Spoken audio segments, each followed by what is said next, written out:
Il existe dans la dynamique homme-femme des leviers psychologiques puissants qui ne sont pas enseignés à l'école. Des leviers silencieux, subtils, mais redoutablement efficaces. Ce ne sont pas des techniques de manipulation ou des jeux d'esprit, ce sont des vérités humaines profondes, des mécanismes inconscients ancrés dans la nature même du désir, de l'attraction et du lien émotionnel. Lorsqu'un homme les comprend, il cesse de courir après, de supplier pour être aimé ou de mendier l'attention. Il devient un aimant silencieux, le genre d'homme qui marque les esprits, qu'on n'oublie pas. Un homme dont l'absence pèse plus lourd que la présence de 10 autres. Ce que je vais partager ici, ce sont des déclencheurs émotionnels puissants qui font que même une femme distante, détachée ou indifférente peut se retrouver à penser à toi, vouloir te reconquérir, voire craindre de te perdre. Mais attention, ce pouvoir ne fonctionne que si tu le mérites. Il ne s'agit pas d'être un acteur, mais un homme transformé. Premier, son addiction à la validation. Beaucoup d'hommes pensent que ce sont eux qui courent après la validation féminine. Et c'est souvent vrai, au début. Mais ce que la plupart ignorent, c'est que les femmes aussi ont une soif profonde de validation, surtout de la part d'un homme qu'elles perçoivent comme solide, indépendant et rare. Lorsqu'une femme sent qu'elle n'a plus ton attention, que tu ne likes plus ses stories, que tu ne réponds plus aussi rapidement, ou que tu sembles occupé ailleurs, ça la déséquilibre intérieurement. Elle peut faire semblant que tout va bien, elle peut même te ghoster ou s'éloigner volontairement.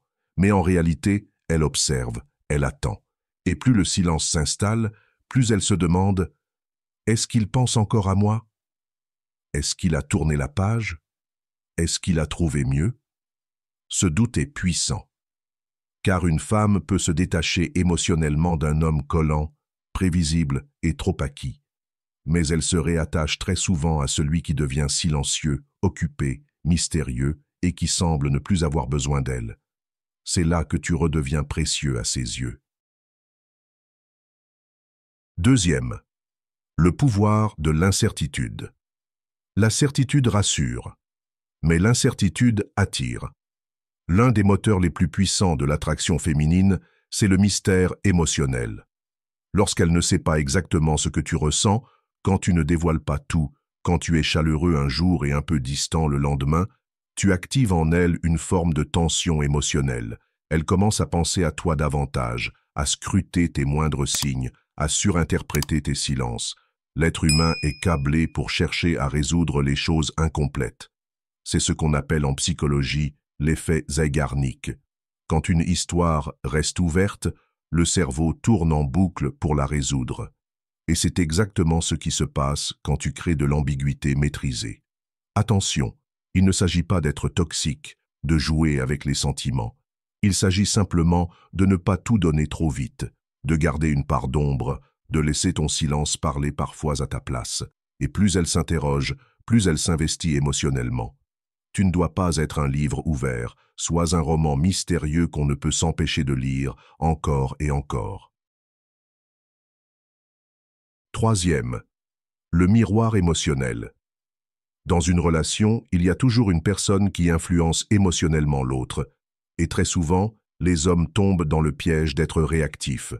Elle crie, tu cries plus fort, elle s'éloigne, tu paniques, elle te teste, tu te défends.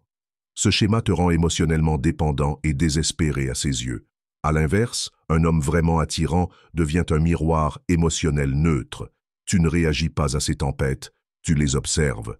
Tu ne réponds pas à ses jeux, tu les laisses passer. Quand elle se perd dans ses émotions, toi, tu restes centré. Tu ne cherches pas à la contrôler, tu ne t'effondres pas non plus. Tu deviens un pilier. Et tu sais ce que ça provoque chez elle? Du respect, une confiance inconsciente, une admiration silencieuse. Parce qu'une femme qui te sent émotionnellement solide se dit « il est différent ». Je peux m'appuyer sur lui, je ne peux pas le manipuler. Et c'est souvent dans ces moments qu'elle commence à changer son comportement. Elle devient plus douce, plus investie, plus respectueuse. Parce que tu as cessé d'être une éponge émotionnelle pour devenir un miroir inébranlable. Quatrième, La peur d'être remplacé. C'est un déclencheur aussi vieux que l'espèce humaine. La peur de perdre sa place. Lorsqu'une femme sent qu'un autre monde t'attend si elle ne t'investit pas, que tu es désiré, que d'autres femmes te trouvent attirant, que tu progresses, évolues, t'entoures et avances sans elle. Elle panique intérieurement, même si elle ne te le montre pas, parce que ce que tu représentes commence à lui échapper, et ce que l'on croit pouvoir perdre devient soudain inestimable. Tu n'as pas besoin de la rendre jalouse volontairement. Tu n'as pas besoin de mettre une autre femme en avant. Il suffit de briller par ta croissance personnelle, de montrer silencieusement que tu vis, que tu avances, que tu n'attends plus personne. C'est dans cette énergie que tu deviens irremplaçable. Et c'est là que son ego commence à trembler, parce qu'elle comprend que si elle ne se réveille pas, quelqu'un d'autre pourrait bien te capturer. Et c'est cette peur de perdre qui parfois fait naître le vrai désir de revenir. Si ce message t'a parlé, écris cette phrase « c'est fort » dans les commentaires pour montrer que tu fais partie de ceux qui ne lâchent pas. N'oublie pas de liker la vidéo, de t'abonner et d'activer la cloche si tu veux d'autres messages vrais, profonds et utiles. Merci pour ton attention. On avance ensemble. À bientôt.